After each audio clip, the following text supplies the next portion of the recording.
Fidanlar yeşerttim gönül bağımda, fesat eller kırıp söktüler oğul, oğul. Fidana mı, emeğe mi yanayım, taşlaşmış yerlere diktiler oğul, oğul. Yavrum anlamasın, küçüksün henüz, umarım hiç olmaz o güleç beniz. Küçük derelerle büyüdü deniz, okyanusa doğru aktılar oğul, oğul.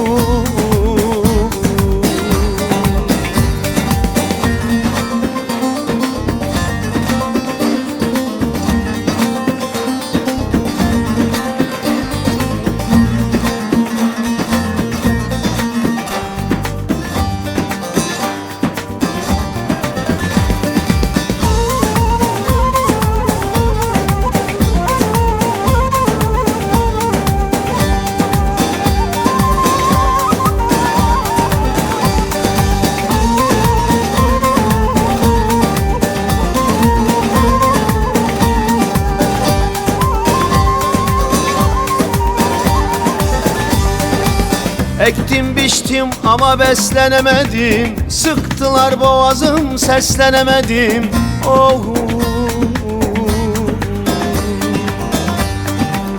Gururla güvenle yaslanamadım, ardımdan dağları çektiler oğul, oh. Yavrum anlamasın, küçüksün henüz, umarım hiç solmaz o güleç beniz. Küçük derelerle büyüdü deniz, okyanusa doğru aktılar oğul, oğul.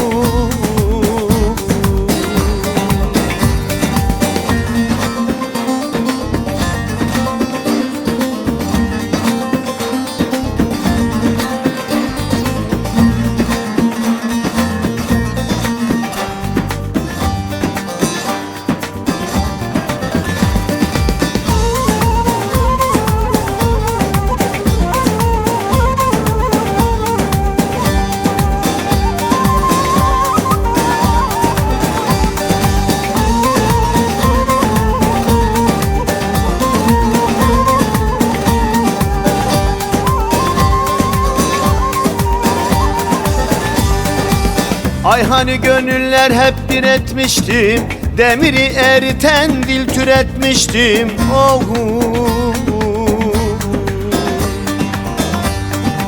Size ulaşacak yol yaratmıştım, adım adım mayın döktüler oğul, oh. Yavrum anlamasın, küçüksün henüz, umarım hiç solmaz o güleç beniz. Küçük derelerle büyüdü deniz, okyanusa doğru aktılar oğul, oğul.